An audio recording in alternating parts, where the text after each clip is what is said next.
కొరింథీ రాసిన మొదటి పత్రిక 12, 13, 14 అధ్యాయాలు చదవగలుగుతాడు అని చెప్తున్నాడు. జస్ట్ ఏంటంటే మనం 3 అధ్యాయాలు చదివాము, ఎక్స్ట్రా టైం. కాబట్టి ఇది ఒక యూనిట్ అనమాట. దీన్ని మనం యూనిట్గా తీసుకోవాలి. అంటే యూనిట్ అంటే 3 అధ్యాయాలు ఒక భాగం. కాబట్టి ఈ మూడింటిని కలిపి మనం చదువుకోవాలి. ఇంటికి వెళ్ళాక 2-3 సార్లు చదువుకుంటే మనకు చాలా మంచిది. కాబట్టి ఇందులో ఈ 3 అధ్యాయాల్లో ఉన్నటువంటి సంగతులు గురించి మనం మాట్లాడుకోవాల్సి వస్తే, ఇక్కడ పౌలు గారు మొదటి అధ్యాయం అంటే 12వ అధ్యాయంలో ఏం మాట్లాడుతున్నారంటే, పౌలు గారు ఈ 12వ అధ్యాయంలో దేని గురించి మాట్లాడుతున్నారంటే, ఆయన ఆత్మ సంబంధమైన వరముల గురించి ఆయన మాట్లాడుతున్నారు. మొదటి శతాబ్దంలో వాళ్ళకి వరములు దేవుడు ఇచ్చినాడు, ఆత్మ సంబంధమైన వరములు. ఇవి అద్భుత వరాలు అని మనం చెప్పుకోవచ్చు. అద్భుతంగా దేవుడు వర్పించినటువంటి ప్రత్యేకమైనటువంటి వరాలు. ఈ వరాలు అంటే ఏంటి, వరాలు ఏవేవి ఇవ్వబడ్డాయి అనేటువంటి విషయాలు 12వ అధ్యాయంలో మనం చూస్తాం. 13వ అధ్యాయంలో మనం అంటే చాలా విషయాలు ఉంటాయి, కానీ సింపుల్గా సులువుగా అర్థం అవడానికి చెప్తున్నాను. ఏంటంటే 12వ అధ్యాయంలో వరాలు అనేవి దేవుడు మొదటి శతాబ్దం క్రైస్తవులకి అద్భుతమైన వరాలు దేవుడు ఇచ్చినాడు. అవి ఏంటేంటి అనేటువంటి విషయాలు. 13వ అధ్యాయంలోకి వచ్చేటప్పటికి వరాలు ఎంతకాలం ఉంటాయి, అవి ఎంతకాలం పనిచేస్తాయి, తాత్కాలికంగా పనిచేస్తాయి, కొద్ది కాలం వరకే పనిచేస్తాయి అని. 14వ అధ్యాయంలోకి వచ్చేటప్పటికి వాటిని ఎట్లా సంఘంలో వినియోగించాలి, ఆ వరాలని ఎలా సంఘంలో వినియోగించాలి. ఈ 3 సింపుల్ విషయాలు మీరు గుర్తుపెట్టుకోవచ్చు. అంటే ఇంకా చాలా సంగతులు దాని గురించి ఉన్నాయి, కానీ మనం సారాంశాలను మనం చెప్పుకోవాలంటే 3 సంగతులు. 12వ అధ్యాయంలో వరాలు అంటే ఏంటి అవి వరాలు, అద్భుతమైనటువంటి దేవుడు ఇచ్చిన వరాలు ఆనాటి కాలం. రెండవది, ఆ వరాలు ఎంతవరకు పనిచేస్తాయి, తాత్కాలిక వరకు పనిచేస్తాయి. 14వ అధ్యాయంలో వాటిని ఎలా ఉపయోగించాలి, 3. కాబట్టి 3 కలిపి మనం చదువుకుంటే ఇందులో చాలా సంగతులు మనకు అర్థమవుతాయి. కాబట్టి ఇక్కడ మనకు సమస్య అంటే ఇవన్నీ మనం చదివితే మనకి ఇప్పుడు అర్థం కాదు. కాబట్టి నేను సులువుగా మనం అర్థం చేసుకోవడానికి అన్నట్టుగా ఇందులో ఉన్నటువంటి సంగతులు మీకు తెలియజెప్పడానికి ప్రయత్నం చేస్తాను. ఏంటంటే భాషలు మాట్లాడడం అనేది ఒక వరం. కాబట్టి ఏంటంటే వరాలు అనేటువంటివి మనం చూద్దాం. ఏంటంటే వరాలు అనేవి అందరికీ ఒకే వరం ఉండదు దేవుడు ఆదిమ సంఘంలో క్రైస్తవులకు. కాబట్టి ఒక్కొక్కరికి ఒక్కొక్క వరాన్ని దేవుడు అనుగ్రహించాడు. అయితే అందులో ఒక వరం ఏంటంటే భాషలు మాట్లాడేటప్పుడు. భాషలు అనేటప్పటికీ మనకు తెలుసు, పేతురు గారు ఆనాటి కాలంలో మాట్లాడాడు. ఆయన మాట్లాడినప్పుడు వాళ్ళ భాషల్లో వాళ్ళకి అర్థమైపోయింది. కాబట్టి అంటే భాషలు మాట్లాడడం అంటే తమది కానిటువంటి భాషని ఇంకొక భాషను వాళ్ళు మాట్లాడడం అనేది. అంటే పేతురు రాసిన అపోస్తలుల 2వ అధ్యాయంలో జరిగిన సంఘటన ఒకటి అద్భుతమైనటువంటి కార్యం. అక్కడ పేతురేమో తన భాషలోనే మాట్లాడాడు, కానీ వినే వాళ్ళకి అందరికీ అర్థమైపోయింది, వాళ్ళ భాషలో వాళ్ళకి అర్థం. కానీ ఈ భాష మాట్లాడడం అనేటువంటి స్పీకింగ్ ఇన్ టంగ్స్ అనమాట. అంటే భాషలతో మాట్లాడడం అనే వరం ఏంటంటే వాళ్ళు తమది కానిటువంటి భాషతో వాళ్ళు మాట్లాడారు. Okay right. కాబట్టి ఇక్కడ భాషలు మాట్లాడడం అనే వరం ఉండేది. కాబట్టి ఇక్కడ ఏం జరిగిందంటే ఒకరికి స్వస్థపరిచే వరము, ఒకరికేమో మరి బాగు చేసేటువంటి వరము, లేదా అర్థాలు చెప్పేటువంటి వరం, ఒకరికేమో ఇలా రకరకాల వరాలు. 12వ అధ్యాయంలో మనం చూసినప్పుడు చాలా చాలా రకాలైనటువంటి వరాలు మనం చదువుదాం ఒకసారి. కాబట్టి ఈ వరాలు అనేటివి ఇవ్వబడినప్పుడు ఇందులో ఈ భాషలు మాట్లాడటం అనేటువంటి వరాన్ని ఎక్కువగా అందరూ కోరుకునేవారు. భాషలు మాట్లాడటం అనేటువంటి గొప్ప వరంగా వాళ్ళు భావించారు ఎవరు, కొరింథీలో ఉన్నటువంటి సంగతి. అందువలన ఈ వరాలు స్వస్థపరిచే వరం కన్నా, బహుశా నేను అనుకుంటున్నాను స్వస్థపరిచే వరం అనుకుంటున్నానంటే లేకపోతే దెయ్యాలు వెళ్ళగొట్టే వరం, రకరకాల వరాలు ఉండొచ్చు. వాటిలో భాషలు మాట్లాడే వరాన్ని ఎక్కువ కోరుకున్నారు. ఎందుకు అంటే అది ఎక్కువగా మనుషులకు నిలబడేటువంటి అవకాశం ఉంది కదా. ఇప్పుడు స్వస్థపరచడం అంటే ఏదో ఎప్పుడో ఎవరికి బాగలేకపోతే మనకి ప్రార్థన చేసి ముడితే వాడు స్వస్థయ్యేవి, ఎప్పుడో కానీ జరగదు, అంతే కదా. కానీ బహుశా నేనేమనుకున్నానంటే ఇటు భాషలు మాట్లాడే వరాన్ని కోరుకునేవాళ్ళు కాబట్టి వాళ్ళు ఈ అంటే అందరికన్నా భాషలు మాట్లాడే గొప్పోలు అని భావించారు. కాబట్టి నాకు ఇవ్వబడేటువంటి వరం తక్కువ, ఆయనకి ఇవ్వబడింది వరం ఎక్కువ పెద్దది అనేటువంటి భావనలు వాళ్ళ మధ్య ఉన్నాయన్నమాట. ఒకటోది ఆ సమస్య వచ్చింది. కాబట్టి రెండవది ఏంటంటే వాళ్ళు అసలు ఈ వరాలు అనేటువంటి ఒకళ్ళతో ఒకళ్ళకు ఉన్నటువంటి వాళ్ళ సంబంధం విషయంలో ఎలా పనిచేస్తే అనేది కూడా వాళ్ళు అర్థం చేసుకోలేరు, వాళ్ళు తప్పుగా అర్థం చేసుకున్నారు. అంతేకాకుండా దీనివలన ఏం జరిగిందంటే తక్కువ అంటే ఏదైతే వరాలు ఎక్కువగా వాళ్ళు ఉపయోగించలేకపోతున్నారు అలాంటి వాళ్ళందరూ ఏమనుకున్నారంటే నాకు భాషను మాట్లాడే వరం లేదు కాబట్టి నేను చాలా తక్కువ, కాబట్టి నేను అంత అవసరం లేదు సంఘంలో, నా పని అంత ముఖ్యమైనది కాదు అనుకున్నాను. కాబట్టి ఇలాగూ అవసరం లేదనుకోవటం, నేను అంత ప్రాముఖ్యం కాదనుకోవటం, అలాగే ఇంకేంటి ఆ వరాలను బట్టి ఒకళ్ళు ఎక్కువ, ఒక వరం గొప్పది, ఒక వరం తక్కువది అని ఇలాంటి రకమైనటువంటి ఈ తారతమ్యాలని వాళ్ళు కలిగి సరిగ్గా అర్థం చేసుకునే పరిస్థితిలో ఉన్నారు.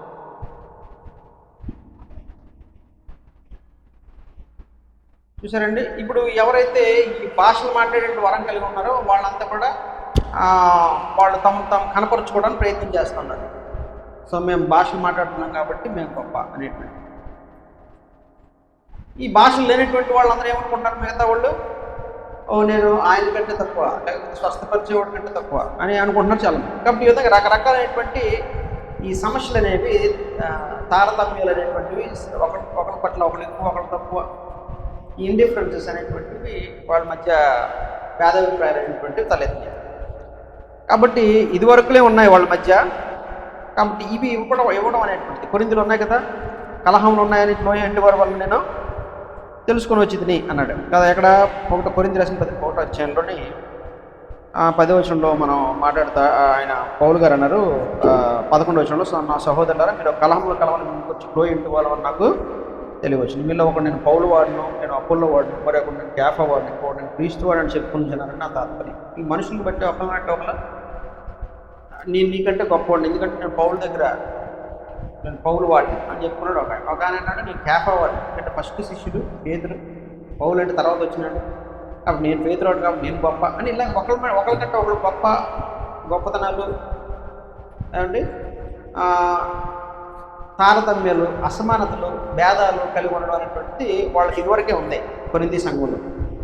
ఇప్పుడు ఈ కృపావరాలు వచ్చేటప్పటికి వీటిని కూడా వాళ్ళని ఎలాగ అపార్థం చేసుకున్నారంటే ఏదో ఒక వరం ఉన్నటువంటి వాడు లేదా భాషను మాట్లాడగలిగినటువంటి వాడు అందరికన్నా గొప్పవాడు, లేకపోతే ఈ స్పష్టతపరిచే వరాలు అతనికంటే కొంచెం గొప్పవాడు, తక్కువవాడు, లేకపోతే అతనికన్నా తక్కువవాడు, ఉపకారం చేసి పరిచయం ఉన్నటువంటి వాడు అంతకన్నా తక్కువవాడు అని ఇలా రకరకాల భేదాల్ని వాళ్ళు కలిగి సమాధానం లేనటువంటి పరిస్థితుల్లో వాళ్ళు కొరింథీ సంఘంలో ఉన్నట్టుగా మనం చూస్తాం. అప్పుడు ఇలాంటి పరిస్థితుల్లో పౌలు గారు 12, 13, 14 అధ్యాయంలో ఆయన తెలియజేస్తూ ఇక్కడ కొన్ని సంగతులను ఆయన మాట్లాడాడు. ఇవన్నీ మనం మాట్లాడుకున్నాం కానీ 7 సూత్రాలు అంటే ఫలవంతమైనటువంటి సంబంధాల కొరకు 7 సూత్రాలు. ఈ 3 అధ్యాయాల నుంచి మనం ఏం నేర్చుకుందామండి? ఫలవంతమైనటువంటి సంబంధాల కొరకు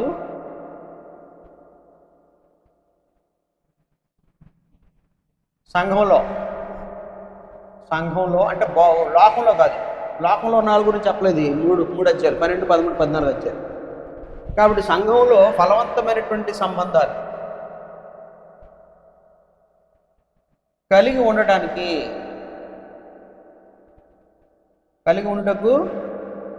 7 సూత్రాలు మనం తెలుసుకోవాలి. ఇందులో నుంచి ఒక 7 ప్రిన్సిపల్స్ని మనం ఇందులో నుంచి పట్టుకుందాం. కాబట్టి 7 ప్రిన్సిపల్స్ అనేటువంటివి సూత్రాలు. ఈ సూత్రాలు మనం కానీ జాగ్రత్తగా అర్థం చేసుకుంటే సంఘంలో మనం ఒకరితో ఒక మంచి సంబంధాన్ని కలిగి ఉండడానికి చాలా ఉపయోగపడతాయి. కాబట్టి అందులో మొట్టమొదటిది ఏంటంటే మనము ఎవరికి వాళ్ళు ప్రత్యేకమైనటువంటి వాళ్ళము అండి. వీఆర్ డిఫరెంట్, అందరూ ఒకటి కాదు కదండి. మొదటి సూత్రం ఏంటంటే ఇది మనం అర్థం చేసుకోవాలి, మనం అందరం కూడా డిఫరెంట్. డిఫరెంట్ అంటే దాని అర్థం మనం వేరు మనం పెరిగినటువంటి మనం పుట్టినటువంటి ప్రాంతాలు వేరు, పెరిగినటువంటి కుటుంబ పరిస్థితులు వేరు అండి. మనం రకరకాల నమ్మకాలతోటి పెరిగినాము, లేకపోతే రకరకాల పరిస్థితుల్లోంచి వచ్చాము. కొందరు చదువుకునేటువంటి వారి పరిస్థితులు వేరే, కొంతమంది చదువుకున్న ఒకళ్ళకి ఎక్కువ చదువుకుంటే ఒక తక్కువ చదువుకుంటే ఒక మధ్యస్థంగా చదువుకుంటూ ఉంటారు. ఇలా రకరకాల విధానాలు వేరు ప్రత్యేకత ఉండొచ్చు. కానీ ఇక్కడ చెప్పబడుతుంది ఏంటంటే వరములు అవన్నీ ఒక ఎత్తు అయితే, మన వరాలు అనేటువంటి దేవుడు ఏది ఇచ్చాడు అనేటువంటి సామర్థ్యాలను బట్టి వేరువేరుగా ఉన్నటువంటి వ్యక్తులము. అంటే వేరువేరుగా అంటే డిఫరెంట్, వీఆర్ డిఫరెంట్. అంటే దేవుడి సిద్ధాంతాలు నైతికమైన విషయాల్లో మనం వేరు కాదు. నైతికమైనవి ఎవరికైనా ఒకటే. అబద్ధం ఆడకూడదంటే అది నీకు వేరు నాకు వేరు ఉంటుందండి. నాకైనా అబద్ధం ఆడకూడదు, నీకైనా అబద్ధం ఆడకూడదు, ఏమంటే అంతే కదా. వీటిలో మనం వేరు కాదు. వేరు ఎక్కడ మనకున్న సామర్థ్యాలు. కాబట్టి ఉదాహరణకి అంటే అక్కడ ఉన్నటువంటి పరిస్థితిని బట్టి మనం చూస్తే దేవుడిచ్చిన వరాలు వేరుగా ఉన్నాయి. ఏ ఒక్కరికి అదే వరాలు దేవుడు ఇవ్వలేదు, చూసారండి. ఇంకొక మాట మనం చూస్తే మనకు కూడా వరాలు అనేటువంటి అంటే సామర్థ్యాలు అనేటువంటి వాటిని మనం ఆలోచన చేస్తే 2 రకాలైన సామర్థ్యాలు మనకు ఉంటాయి. ఏమంటే రెండు రకాల సామర్థ్యాలు. ఒకటి ఏంటంటే న్యాచురల్ ఎబిలిటీ, అంటే సహజంగా వచ్చినటువంటివి మనకి. అంటే అక్కడ వాళ్ళకైతే దేవుడు అద్భుతంగా వరాలు ఇచ్చినాడు. మనకి పుట్టుకతో వచ్చేవి సహజంగా కొన్ని ఉండొచ్చు, సహజంగా వచ్చేటువంటివి. కొంతమంది చిన్నప్పటి నుంచి మాటలు బాగా ఆడతారు, అంతే కదండి. కొంతమంది మాటలు సరిగ్గా ఆడలేరు చిన్నప్పటి నుంచి మాట, అంతే కదా. కొంతమంది చిన్నప్పటి నుంచి వాళ్ళకి పాటలు పాడే అవకాశం, టాలెంట్ ఉంటుంది. కొంతమందికి ఆ చిన్నప్పటి నుంచి పాటలు పాడే టాలెంట్ ఉండకపోవచ్చు. న్యాచురల్గా సహజంగా వచ్చేటువంటి ఎబిలిటీస్ అంటాం, సామర్థ్యాలు ఉంటాయి. న్యాచురల్గా వచ్చే సామర్థ్యాలు ఉంటాయి. కొంతమందికి నేర్చుకోగా వచ్చేటువంటి సామర్థ్యాలు ఉంటాయి. కొంతమందికి రాకపోయినా కూడా, అంటే పుట్టుకతో రాకపోయినా కూడా వాళ్ళు నేర్చుకోవడం వల్ల సామర్థ్యాలు వస్తాయి. ఉదాహరణకి ఘంటసాల గారు అంటారు. ఘంటసాల గారు అంటే పాడడానికి వెళ్తే పోవే గాడిద కొట్టుకేసుకుని వచ్చి అనుకుని తగిలేశారట. అప్పుడు ఆయన ఏం చేశాడట, రోజు రాత్రి అంతా కూడా తెల్లారి వెళ్ళిపోయి ఆ ఐకొన్నర కొట్టులోకి వెళ్ళిపోయి ఆ పీకల దాకా ఇలా చల్లటి నీటిలోని నిలబడి ప్రాక్టీస్ చేసేవాడు, అభ్యాసం చేసేవాడట పాటలు, సంగీతం. అంటే నేను మ్యూజిక్ కాలేజ్కి వెళ్ళేటప్పుడు అక్కడ ఘంటసాల గారు కూడా అదే కాలేజీలో చదివారు కాబట్టి ఆయన చెప్తూ ఉండేవారు అన్నమాట. ఎప్పుడు టీచర్స్ అందరూ ఆయన ఏం చేసేవాడట, నీటిలోకి వెళ్ళి పీక వరకు నిలబడి సాధన చేసేవాడు. మ్యూజిక్ పాటలు, సరిగమలు, రాగాలు. ఆ తర్వాత ఆయన అవన్నీ చేసి బాగా నేర్చుకుని 6 సంవత్సరాలు 8 సంవత్సరాలు నేర్చుకుని హైదరాబాద్కి వెళ్ళి అప్పుడు అక్కడ ఎప్పగానే చెన్నైలో వెళ్ళి పాడగానే అప్పుడు ఆయన చక్కగా తీసుకున్నారు. ఆయన పెద్ద స్టార్ అయిపోయాడు కదండి. ఆనాటి కాలంలోని పాటలు పాడడంలో ఆయన స్టార్. ఆయనకి మంచి చాలామంది ఆయన్ని పాటలు అంటే చెవి కోసుకునేవారు కదా. ఇప్పుడు కూడా వింటారు చాలామంది ముసలి కుర్రోళ్ళు తెలియదు బాగా ఘంటసాల అంటే, కానీ ముసలి వాళ్ళు తెలుసు కదండి. కాబట్టి అలాగనమాట. అంటే ఆయనకి స్వతహాగా వచ్చింది కాదు, సహజంగా వచ్చింది కాదు, నేర్చుకోక వచ్చింది.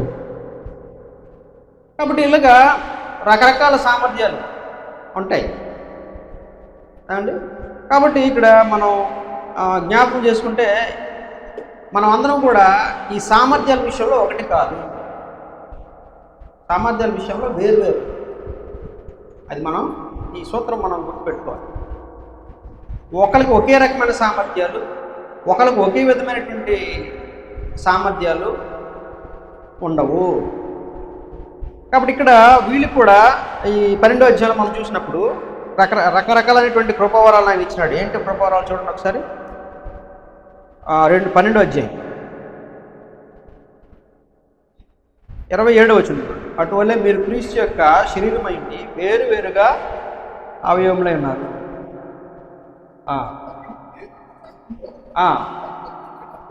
కొందరిని అపోస్తలులు గాను, కొందరిని ప్రవక్తలు గాను, కొందరిని బోధకులు గాను, కొందరిని అద్భుతములు చేయవారు గాను, కొందరిని స్వస్థపరచు కృపావరము గాను, కొందరిని ఉపకారములు చేయవారు గాను, కొందరిని ప్రభుత్వములు చేయవారిని గాను, కొందరిని నానా భాషలు మాట్లాడేవారిని గాను. అది చూసారా? కాబట్టి దేవుడు ఎట్లా నియమించాడు? ఎన్ని వరాలు ఉన్నాయండి ఇక్కడ? అపోస్తలత్వం ఒక వరం, ప్రవక్తలుగా ఉండడం ఒక వరం, బోధకులుగా ఉండడం ఒక వరం, అద్భుతాలు చేయడం ఒక వరం, స్వస్థపరచడం ఒక వరం, ఉపకారాలు చేయడం ఒక వరం, ప్రభుత్వాలు చేయడం ఒక వరం, నానా భాషలు మాట్లాడటం. నాకు తెలియదు మరి ఇక్కడ దేవుడు చెప్పిన ఇదే, అంతకమించి ఇంకేమైనా ఇచ్చాడేమో అక్కడ రాయలేదని నాకు తెలియదు. కానీ ఆనాటి సంఘంలో దేవుడు సంఘంలో వరాలను ఇచ్చాడు. వేరువేరుగా అవయవాలు, వేరువేరుగా ఒకే పని లేదు ఎవరికి కూడా. Same work, no same work, ఒకే రకమైన పని కాదు. ఏమండి? ఒకటి సామర్థ్యాలు వేరువేరు, ఏమండి? వరాలు వేరువేరు. ఇక్కడ 12వ అధ్యాయంలో చెప్పినప్పుడు వరాలు వేరువేరుగా ఉన్నాయి. మన దగ్గరికి వచ్చినప్పటికీ సామర్థ్యాలు వేరువేరుగా ఉంటాయి, నేర్చుకునే స్థితి వేరువేరుగా ఉంటుంది, అలాగే పనులు కూడా వేరువేరుగా ఉంటాయి. ఒకే పని అందరికీ ఒకే పని ఉండదు. ఏమండి? అది మనకు బాగా అర్థం అవడం కొరకు మనం గమనించినప్పుడు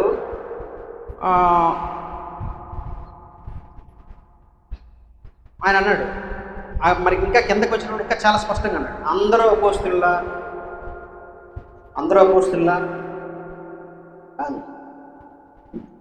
అందరూ ప్రవక్తల. 29 వచ్చినప్పుడు అందరూ ప్రవక్తల, అందరూ బోధకుల, అందరూ అద్భుతం చేయవారా. చూసారా? అంటే అందరూ ఒకే పని కలిగి లేదు, అందరూ అపోస్తులు గారు. ఇప్పుడు యేసుప్రభు గారు అపోస్తులు ఎంచుకున్నారు. అప్పటికి అపోస్తులు 12 మంది ఉన్నారా? యేసుప్రభుకి అపోస్తులు 12 మంది ఉన్నారంటే లేదు. ఆయన ప్రార్థన చేసి కొండ మీదకి వెళ్ళి ప్రార్థన చేసి కిందకి వచ్చినప్పుడు చాలా మంది శిష్యులు ఉన్నారు.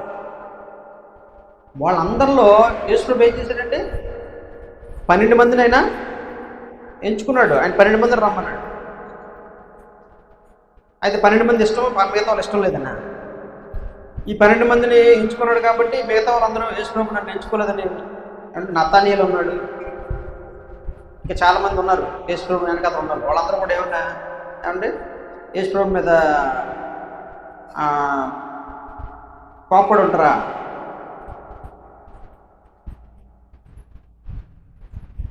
అందువల్ల అందరూ అపోస్తులు అందరూ నా శిష్యులే కాబట్టి శిష్యులందరికీ అపోస్తులు చేసేస్తానన్నాడా? లేదు. యేసుప్రభు శిష్యులు మీరు గమనిస్తే మత్తయి 10వ అధ్యాయంలో మనం చూస్తే ఎంతమందిని పంపించాడంటే ఆయన మత్తయి 10వ అధ్యాయంలో 10వ అధ్యాయం కాకుండా ఇంకో చోట ఉందండి. ఇంకో చోట ఎక్కడ 12 మందిని పంపించాడు. ఆ తర్వాత ఇంకో చోట శిష్యులందరినీ పంపించాడు.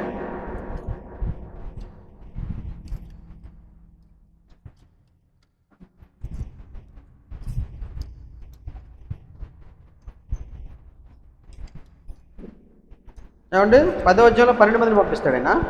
తర్వాత శిష్యుల్ని అనేక మందిని పంపించినాడు ఆయన.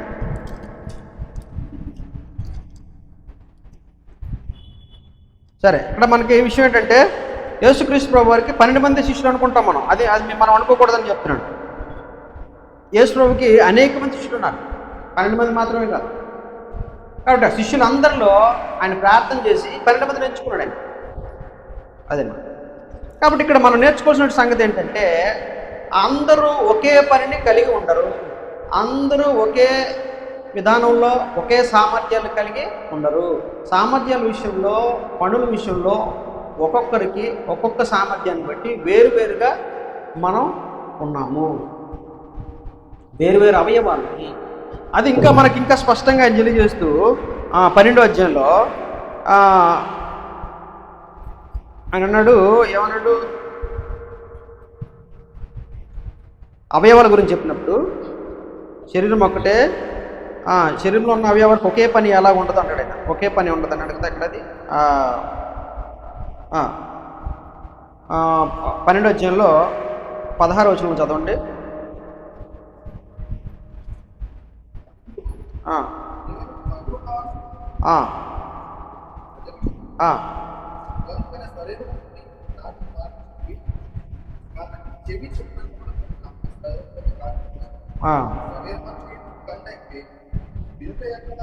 అది అదండి.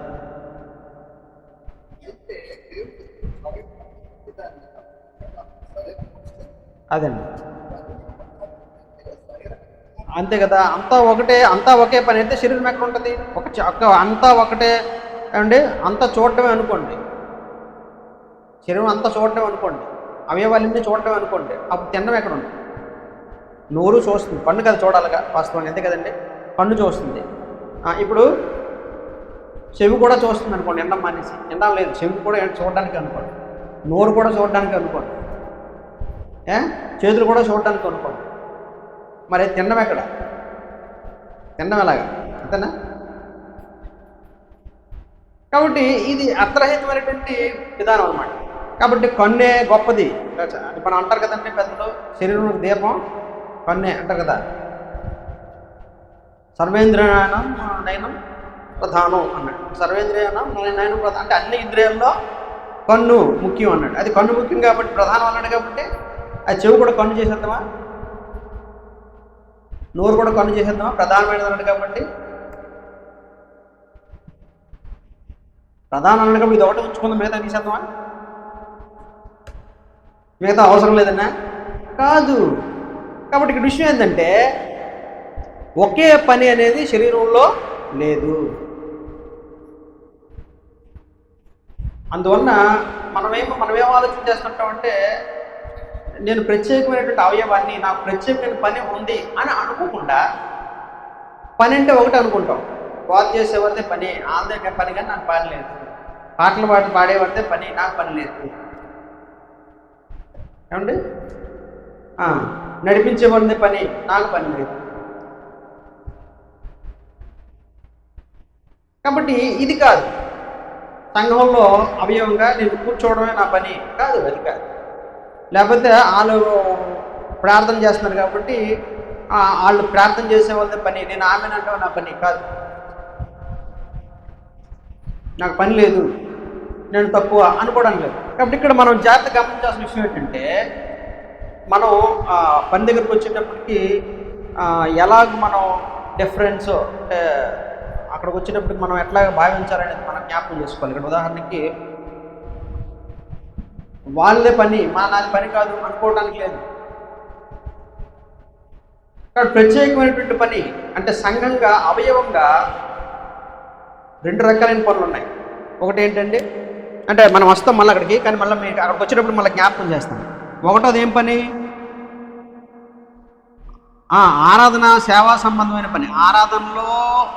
ఆరాధనలో పరిచర్య. ఆరాధనలో పరిచర్య అంటే మనం కూడుకునేటప్పుడు చేసే పరిచర్య, అది ఒక రకమైన సేవ లేదా పని అండి. ఇది ఒక రకమైన పని. అంటే ఆరాధనలో సేవ అంటే ఏంటి? ఈ మనం అందరం కలిసి దేవుడిని సరిగ్గా ఆరాధించుకోవడానికి ఒకళ్ళు ప్రార్థన చేస్తారు, ఒకళ్ళు పాటలు పాడతారు, ఒకళ్ళు వాక్యం చెప్తారు, ఒకళ్ళు ప్రబోధకులు నడిపిస్తారు. ఇవన్నీ కూడా ప్రభు వైపు మన దృష్టిని మనం ఉంచేటట్టుగా అందరూ కలిసి చేసేటువంటి పని. అందరం కలిసి యథార్థంగా ఆరాధించేటట్టుగా, అందరూ కలిసి దేవుణ్ణి మనం హృదయపూర్వకంగా ఆత్మతో ఆరాధించేటట్టుగా ఎవరికి ఇవ్వబడిన పని వాళ్ళు చేయటం, ఇది ఆరాధన సంబంధమైన పరిచర్య. రెండవది ఏంటి అంటే, మనకి పాత నిబంధన కాలంలోని ఎవరుండేవారండి? లేవీలు ప్రధాన యాజకులు ఉండేవారు. యాజకులు ఏం చేసేవారు? దేవుడి సన్నిధిలో వాళ్ళు నిత్యం పరిచయం చేసేవారు. దూపం వేసేవాడు ఒక ఆయన, రొట్టెలు పెట్టేవాడు ఒక ఆయన, బరులు అర్పించేవాడు ఒక ఆయన. ఇవన్నీ కూడా సేవా కార్యక్రమాలు, పనులు. ఇకపోతే రెండవది జనరల్ సంఘం అంటే బయట ఆరాధన, బయట అండి బయట చేసేటువంటి పరిచర్య. బయట అంటే అర్థం ఏంటి? లోకల్ అని కాదు, ఆరాధనకి బయట. ఆరాధన అయిపోయిన తర్వాత సాధారణమైనటువంటి పరిచర్య, సహోదరులకి ఆరాధనలో కాకుండా సహోదరులకి ఎవరికైనా బాగులేకపోతే పరామర్శించడం, సహోదరులు ఎవరైనా బలహీనలుగా ఉంటే బలపరచడం, ఇంట్లో వాళ్ళు ఎవరైనా రక్షణ పొందకపోతే వాళ్ళకి వాక్యం చెప్పి సహాయం చేయడం. ఇది బయట, సంఘంలో బయట అంటే ఆరాధనకి బయట పరిచర్య. కాబట్టి ఈ పరిచర్యల్లో ఏం జరగాలంటే అవయవంగా ఒక్కొక్కరికి ఒక పని ఉంది. కూడి వచ్చడం దేనికోసం అంటే నేను ఆరాధనకు రావడం కేవలం నేను ఆరాధన చేసుకోవడానికి కాదు. ఎందుకంటే నేను అవయవంగా సాటి అవయవానికి క్షేమాభివృద్ధి చేయాలా. ఇంకేం చేయాలండి? సాటి అవయవంగా ఉన్నటువంటి నా సహోదరుడికి నేనేం చేయాలా? క్షేమాభివృద్ధి, హెచ్చరిక, క్షేమాభివృద్ధి కలిగించాలి. మనం పాటలు పాడుతున్నాం అంటే ఏం చేస్తాం? ఒకరినొకరు హెచ్చరించుకున్నాం. ఎఫెసీయుల రాసిన పత్రికలో ఏముంటుంది అంటే మీకు అర్థం అవడం కోసం, ఎఫ్రీ పత్రికలో ఎక్కడున్నాడు ఆయన? ఎఫ్రీ పత్రిక 10వ అధ్యాయంలో మీరు కూడుకొనుట మానక అన్నాడు కదా. కూడుకొనుట మానక. ఎందుకు కూడుకోవాలి? అక్కడికి వస్తాం మనం దానికి, అవన్నీ మనం మాట్లాడతాం. కాబట్టి ఎందుకు కూడుకోవాలండి?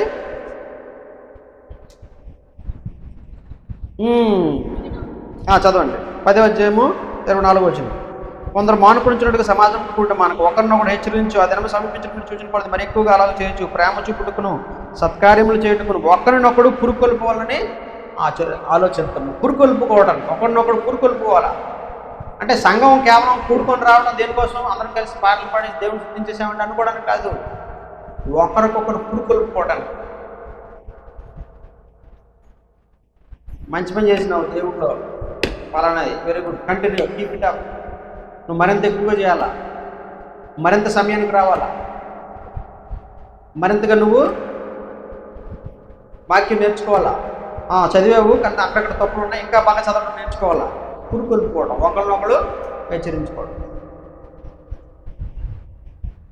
గతకాలం నువ్వు రాలేకపోయావు, ఇంకో నాతో రా ఈసారి, ఇంక మన ఇద్దరం కలిసి పలానా దగ్గరికి వెళ్దాం, పలానా సహోదరుని దర్శిద్దాం. ఇది పురుకొల్పుకోవడం అంటే హెచ్చరిక. కూడుకోవడం దేనికోసం?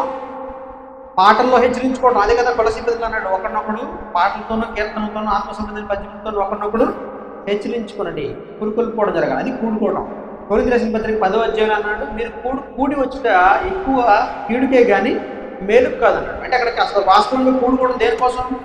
పురుకొల్పుకోవడం కోసం, ఒకరికొకడు హెచ్చరించుకోవడం కోసం, ఒకరికొకడు అంటే బలపరుచుకోవడం కోసం, క్షేమాభివృద్ధి కలిగించుకోవడం కోసం, జీవితాలను పట్టుకోవడం కోసం.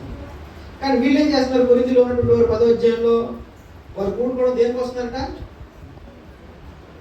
ఒకడే ముందు వచ్చేసి తినేసి వెళ్ళిపోతున్నాడు, నాకు ఆయనతో సంబంధం లేదని వెళ్ళిపోతున్నాడు. కొరింథీలో జరుగుతున్న పరిస్థితి. బహుశా అనుకోని ఉంటాడు, నేను గొప్పవాడిని, నేను పౌరు వాడిని, పేతురు వాడిని, నాకు ఆయనతో సంబంధం లేదు, నేను తినేసి వెళ్ళిపోతాను. కొంతమంది గొప్పలుగా తాము ఊహించుకుంటారు. కొంతమంది ఏం చేస్తారు? అవునండి, నాకు ఏ రకమైన గొప్పతనం లేదు, నాకు ఏ ప్రత్యేకత లేదు, నేను ఫాస్ట్ మాట్లాడలేను, వరాలకు అద్దెకేం లేదు, నాకు కేవలం ఉపకారం చేసే వరం మాత్రమే ఉంది, తక్కువ. అందుకని నేను అంత ముఖ్యమైన వాడిని కాదండి, నేను అంత అవసరం కాదు సంఘంలో, ఏదో ఎప్పుడు వచ్చేసి తీసుకుని వెళ్ళిపోతానని అనుకుంటున్నాడు ఒక ఆయన.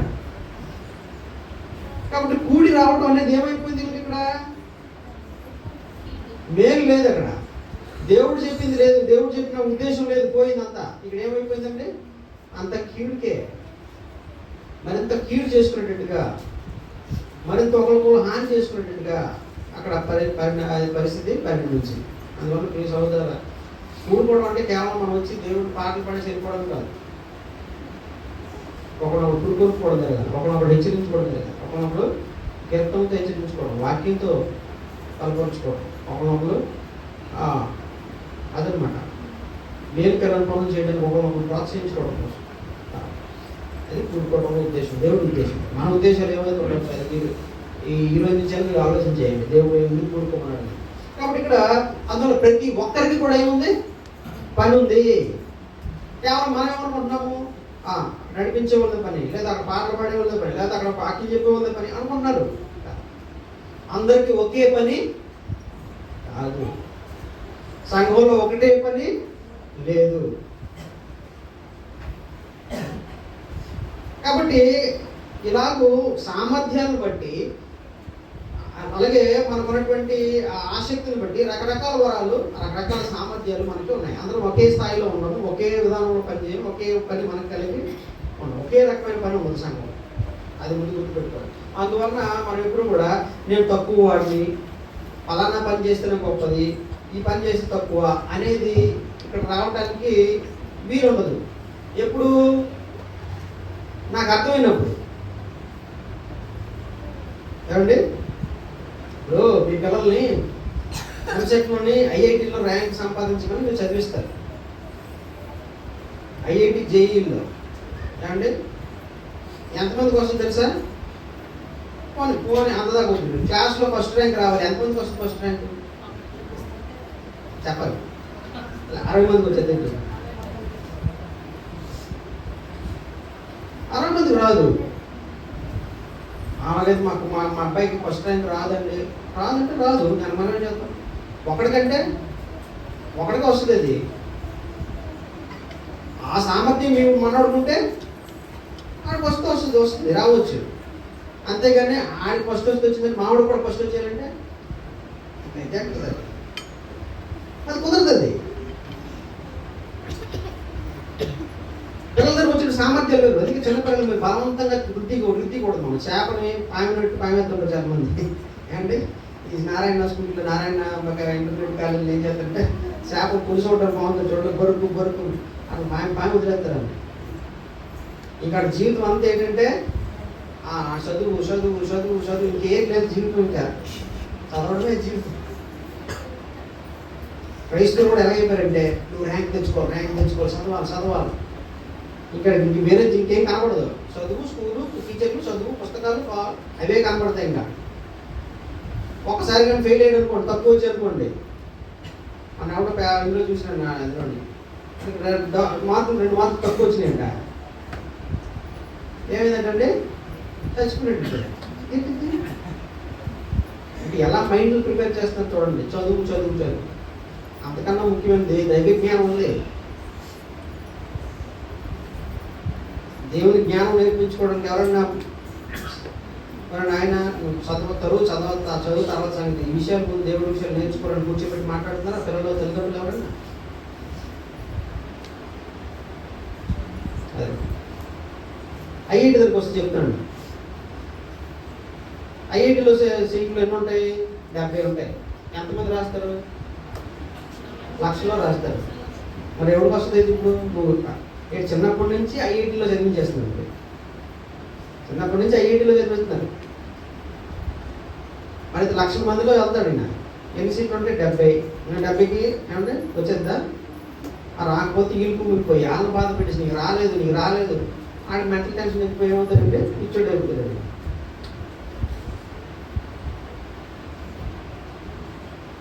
టీచర్ పోస్టులు ఉన్నాయి. ఎన్ని పోస్టులు? మన జిల్లాకి 500 పోస్టులు. జిల్లాలో ఎంతమంది రాస్తున్నారు తెలుసా? ఎవరు రాస్తున్నారు? డిఎస్సి మన జిల్లాకి 500 పోస్టులు. ఎంతమంది రాస్తున్నారు తెలుసా? 3 లక్షలు పైబడి రాస్తున్నారు. 500 ఎక్కడ, 3 లక్షలు ఎక్కడ?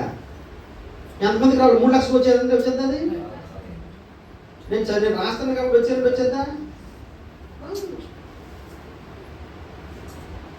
కాబట్టి వాస్తవాలు మనం చూసుకోవాలి, వాస్తవాలు అర్థం చేసుకోవాలి. కొంతమందికి సామర్థ్యం పుట్టుకతో వస్తుంది, వాళ్ళు సాధించగలుగుతారు, అది దట్స్ ఫైన్, ఓకే. కొంతమంది దానికి తగ్గట్టుగా కష్టపడతారు. 7 సంవత్సరాల నుంచి కష్టపడి ఉన్నాడు. 7 సంవత్సరాల నుంచి మన ఇంటర్వ్యూ చెప్తుంది, డిఎస్సి కోసం 7 సంవత్సరాల నుంచి మీరు కష్టపడుతున్నాడు. అయితే అక్కడికి వచ్చేస్తుందా? ఏమో, రావచ్చు రాకపోవచ్చు. వస్తే ఓహో నేను కష్టపడ్డాను కాబట్టి తన దగ్గరికి వచ్చింది అనుకోవాలి. రాకపోతే నాకు ఇది అంతేనా, నాకు దొరకదు, నేను వేరే దేని మీద చూసుకోవాలి అనుకోవాలి. అంతే కదండి. లేదు నాకు టీచర్ వస్తే నా జీవితం అంటే నాకు సావాలి, ఇంకా అంతకుమించి ఏం లేదు. అంతకుమించి ఎక్కడే ఉంది. కాబట్టి విషయం ఏంటంటే మన ఉన్నటువంటి సామర్థ్యాన్ని ప్రాక్టికల్గా నిజాయితీగా మనం ఆలోచన చేయాలి. వాస్తవం సాధ్యమేనా ఇది? అందువల్ల మనలో ప్రతి ఒక్కరికి వేరు వేరు సామర్థ్యాలు ఉంటాయి. అందరికి ఒకే సామర్థ్యం కావాలంటే రాదు. అందరూ ఒకే రకమైన పని అంటే లేదు. దేవుడు చెప్పేసినాడు అందరి పని ఒకటి కాదు. మనం నిరంతరం ఒకే పని మీద దృష్టి పెడితే ఎట్లా? నేను అదే పని అది అయితేనే నేను చేస్తానంటే ఎట్లా? నీకు అసలు దేవుడు ఏం సామర్థ్యం ఇచ్చినాడో, దేవుడు నీకేమి సంఘంలో అనుగ్రహించాడో దాన్ని ఉపయోగించుకునేటువంటి ఆలోచన ఉండాలి కదా. అక్కడ కోల్పోతున్నాం, అక్కడ మనం ఫెయిల్ అవుతున్నాం. కారణం ఏంటంటే ప్రతి ఒక్కరికి పని వేరు వేరు, ఎవరి సామర్థ్యాలు ఆలవి, ఎవరి పనులు ఆలవి. నా పని నేను అది అని తెలుసుకుంటే అప్పుడు ఏం చేస్తామండి? ఒకరితో మనం పోల్చుకోము, కంపేర్ చేసుకోము. చాలా సమస్యలకి కారణం ఏంటో తెలుసా అండి? ఈరోజు కుటుంబంలో శాంతి లేకపోవడం కారణం ఏంటో తెలుసా? భార్య భర్తల్లోని అంటే సమాధానం లేకపోవడం కారణం ఏంటో తెలుసా? పోల్చుకోవడం, ఇతరులతో పోల్చుకోవడం, సినిమాలో హీరో హీరోలతో పోల్చుకోవడం. వాళ్ళు చూడు ఎంత ఆనందంగా ఉన్నారో, వాళ్ళు ఆనందంగా ఉంటారు. ఆ నటించిన ఆ ఇంటికి వెళ్ళినాక వాళ్ళు తనుకుంటారు కాదండి. ఎవరు తనులాట్లు అవి. మొన్న ఒక జోక్, ఒక ఇద్దరు భర్త గొడవడుకోవడం గురించి. అంటే భార్య ఏమంటే మన ఇంట్లో నీకు పప్పు లేదు, ఉప్పు లేదు, చింతపండు లేదు, పందరు లేదండి అన్నదట. అంటే అలా ఆయన అంటే ఏంటో ప్రతిరోజు నా పొగ తింటున్నావు? లేదు లేదు లేదు రోజు లేదు లేదని పొగ తింటున్నావు గొడవడంట. ఈసారి నుంచి లేదనుకో చెప్తే ఉందను, లేకపోతే మాని అంతేగా నాకు లేదని చెప్తానట. అప్పుడు మరుసటి రోజు లేచి అందట, ఏమండి పప్పు డబ్బా ఉంది ఖాళీగా ఉంది అందట, పంచదార డబ్బా ఉంది కానీ ఖాళీగా ఉంది అందట. లేదు అన్నతాడు కదా మరి ఆయన అంతేనా? కాబట్టి ఖాళీగా ఉంది అందట. బియ్యం డబ్బా ఖాళీగా ఉంది అందట. అట్లా ఏంటంటే ఎవడు బాధలాడివి, ఎవడు గొడవలాడివి, ఎవడు తనులాడివి. కానీ మనమే ఊహించేసుకుంటామంటే వాళ్ళు చూడు బాగున్నారు, వీళ్ళు చూడు ఎంత అందంగా ఉన్నారు, లేకపోతే వాళ్ళు చూడు ఎంత సంతోషంగా ఉన్నారు అనుకుంటాం. వాస్తవాలు ఏమి కావు. కాబట్టి నీ జీవితం నీది, ఇంకొకటి జీవితంతో పోల్చుకోవడానికి లేదు. అందువల్ల ఎవరి సామర్థ్యాలు వాళ్ళవి, ఎవరి పనులు వాళ్ళవి సంఘంలో. ఇంకొకరితో పోల్చుకోవడం వలన, కాబట్టి ఎక్కువగా ఉంది ఆయనతో పోల్చుకోవడం వల్ల నీకు ఇన్ఫీరియారిటీ కాంప్లెక్స్ వస్తుంది. ఇన్ఫీరియారిటీ కాంప్లెక్స్ అంటే నేను తక్కువ, నేను ఎందుకు త్వరగానండి, నేను ముఖ్యమైన వాడిని కాదు అనే ఫీలింగ్ వస్తుంది. తక్కువ ఉన్నతో పోల్చుకుంటే నా అంత గొప్పవాడు లేడు అని నిన్ను కనపరచుకోవడం ప్రయత్నం చేస్తావు.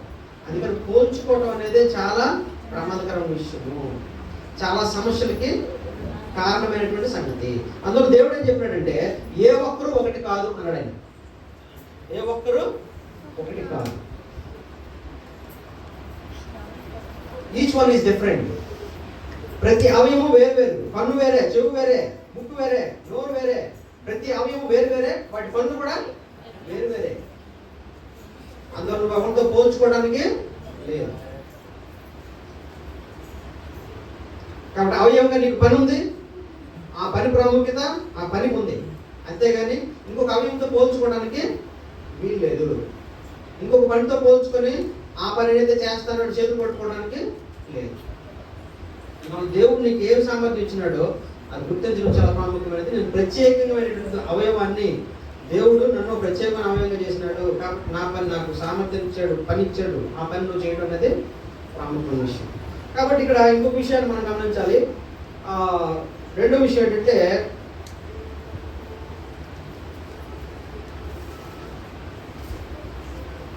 మనం అవయవాలుగా వేరు వేరు అయినప్పటికీ కూడా మనం ఒకే బంధం కలిగి ఉన్నాం.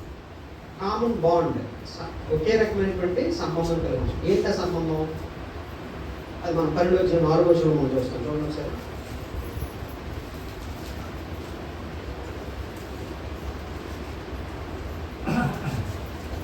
12వ అధ్యాయం 4వ వచనం. ఆ, కృపావరములు నానా విధములు అన్నాడు. నానా విధములు అంటే ఇన్ని రకాలు, ఒక్కొక్క కృపావరం దేవుడు ఇచ్చాడు అప్పట్లో. అలాగే మనకి సామర్థ్యాలు ఇస్తున్నాడు దేవుడు రకరకాలు. ఓకే, ఉన్నవి కానీ ఆత్మ ఒక్కడే. అది మన బంధం, కామన్ బాండ్. ఒకే రకమైనటువంటి బంధం ఏంటంటే మనం కలిపి ఉంచేటువంటి బంధం. ఆత్మ ఒక్కడే. మరియు పరిచర్యలు నానా విధములుగా ఉన్నవి కానీ ప్రభువు ఒక్కడే. నానా విధములైన కార్యములు కలవు కానీ అందరూను అన్నింటినీ జరిగించి దేవుడు ఒక్కడే. మనం వేరు వేరు కానీ మనల్ని కలిపి ఉంచే మనది ఏదండి ఒకే రకమైన బంధం. ఎవరిని బట్టి? ఒకే బంధం దేవుడిని బట్టి, ప్రభువుని బట్టి, మన కోసం మనం ప్రేమించేటువంటి మన తండ్రిని బట్టి ఒకే తండ్రిని కలిగి ఉన్నాం. అది మన ఒకే బంధం. మన కొరకు ప్రాణం ఇచ్చిన ఒకే ప్రభు. ఏమంటే నేను వేరే రక్తం నుంచి పరిశుద్ధులైనా, మీరు వేరే రక్తం నుంచి పరిశుద్ధులైనామా? ఒకే రక్తం మనం పరిశుద్ధంగా చేసింది, పాపం నుంచి విడుదల వచ్చింది. ఏ రక్తం? యేసుక్రీస్తు ప్రభు రక్తం. ఆ ఒకే బలియాగం వల్ల మనకు క్షమాపణ దొరికింది. ఏ బలియాగం? ఎవరి బలియాగం? యేసుక్రీస్తు ప్రభు బలియాగం. అది మన బంధం. ఒకే వాక్యము, ఒకే సందేశం అన్నాడు యూదా పత్రికలో. ఒక్కసారి అప్పగింపబడిన బోధకు మిమ్మల్ని అప్పగిస్తున్నాడు అన్నాడు. ఇక్కడ ఒకే బోధకు, ఒకే బోధను మనం అందించి ఒకే బోధకి మనం నడిపిస్తున్నటువంటి వారు ఎవరు? పరిశుద్ధాత్మ దేవుడు. అందువల్ల ఒకే బంధం, ఒకే వారిని బట్టి మనం ఒకే బంధాన్ని కలిగి ఉన్నాము, ఒకే సంబంధం కలిగి ఉన్నాము. చూడండి, పనులు వేరు వేరు, అవయవాలు వేరు వేరుగా, వ్యక్తులు వేరుగా వేరుగా ఉన్నప్పటికీ మనం కల్పించేటువంటి ఒకే బంధం. మన తండ్రి యేసుక్రీస్తు ప్రభు వారిని బట్టి ఒకే బంధం కలిగి ఉన్నాం. కాబట్టి ఇక్కడ మనల్ని వేరువేరుగా చూపించేటువంటి, వేరువేరు పనులు కలిగి వేరువేరుగా ఉంచేటువంటి ఈ పనులు, అవయవాలుగా మన పనుల కంటే ఒకటిగా ఉంచేటువంటి మన దేవుడు క్రీస్తు ప్రభు వారి పరిశుద్ధాత్మ ఒకటిగా ఉండేటువంటి బంధమే గొప్పది, బలమైనది. ఇందాక మనం చెప్పుకున్నాం, ఈ కృపావరాలు తాత్కాలికమైనవి అన్నాడు. 13వ అధ్యాయంలో మనం చెప్పుకున్నప్పుడు ఏమన్నాడండి పౌలు గారు? ఎంతవరకు ఉంటాయి కృపావరాలు? కొద్దికాలం ఉంటాయి అన్నాడు ఆయన. ఇవన్నీ పోతాయి అన్నాడు. ఒకటే ఉంటుంది అన్నాడు 13వ అధ్యాయం. ఏది ఉంటుంది? ప్రేమ నిలిచి ఉంటుంది అన్నాడు. కాబట్టి అదే ప్రేమ, దేవుడు, యేసుక్రీస్తు, పరిశుద్ధాత్ముడు ప్రేమ. కాబట్టి ఈ భూమి మీద ఉండేటప్పుడే నీ పనులు గొప్పగా ఉండొచ్చు, లేదా తక్కువగా ఉండొచ్చు. కానీ చనిపోయిన తర్వాత మళ్ళీ పనులు ఉంటాయి మనకి. ఏమన్నా కొద్దికాలమే, ఒక 10 సంవత్సరాలు, 20 సంవత్సరాలు, 30 సంవత్సరాలు బ్రతుకుతాం, అయిపోయింది, వెళ్ళిపోతాం. అయితే మనం ఒకటిగా ఉంచి శాశ్వతంగా ఉండేటువంటి దేవుడు, యేసుక్రీస్తు, పరిశుద్ధాత్ముడు మనం శాశ్వతంగా జీవింపజేస్తారు. అది గొప్పదా? ఆ బంధం గొప్పదా? తాత్కాలికంగా ఉన్న చిన్న చిన్న పనులు ఇవి గొప్పవా? ఏవి గొప్పవి? గొప్పది కదా. అందువలన దేవుడు ఎప్పుడు కూడా మనకి ఇబ్బందాన్ని ఆయన అడగడు, ఆయన కోరడు. కాబట్టి నేను ఇంగ్లీష్ మాట్లాడుతున్నాను అనుకోండి, నాకు ఇంగ్లీష్ మాట్లాడాలని కోరుకుంది. కాబట్టి నేనేమో ఉదాహరణకి అంటే హిందీ మాట్లాడడం నాకు రాదు, కొంచెం. కాబట్టి దేవుడు నన్ను వెళ్ళిపోయి నార్త్లో వెళ్ళిపోయి హిందీ వరకు అందరికి వాక్యం చెప్పమని చెప్తారు. నాకు రాని దాన్ని ఆయన ఎందుకు పోతాడు? నువ్వు ఎట్లాగైనా రావాలి, చెవుట్లో చెప్తాడు ట్విస్ట్. వెళ్ళి హిందీ మాట్లాడే వాళ్ళ దగ్గర, నువ్వు భాష మాట్లాడే వాళ్ళ దగ్గర మాట్లాడమని చెప్తాడా? నాకు రాని దాన్ని ఆయన ఎప్పుడు పోరాడు. సపోజ్ నాకే కానీ భాషలు ఎక్కువగా నేర్చుకునే సామర్థ్యం ఉందనుకో, భాషలు ఇంటే వేగంగా నేర్చేసుకుంటాను అనుకో. నేను 10 పిల్లలు చూడండి, భాషలు చాలా 4-5 భాషలు నేర్చేసుకుంటారు. హిందీ, ఇంగ్లీషు, తమిళ్, తెలుగు, ఫ్రెంచ్, అలాగే స్పానిష్, ఇంగ్లీష్ నేర్చేసుకుంటారు కదా. అది వాళ్ళకున్న ఎబిలిటీ, సామర్థ్యం, దేవుడు ఇచ్చిన సహజంగా వచ్చిన సామర్థ్యం. అప్పుడు అలాంటి వాళ్ళని ఏం చేయొచ్చండి? అది ఇచ్చినాడు కాబట్టి మనం నువ్వేం చేసావని దేవుడు అడగచ్చు, అంతే కదా. అక్కడ అవకాశం ఉంది. కాబట్టి దేవుడు ఎప్పుడు దాన్ని మనల్ని అడగడు ఇప్పుడు కూడా.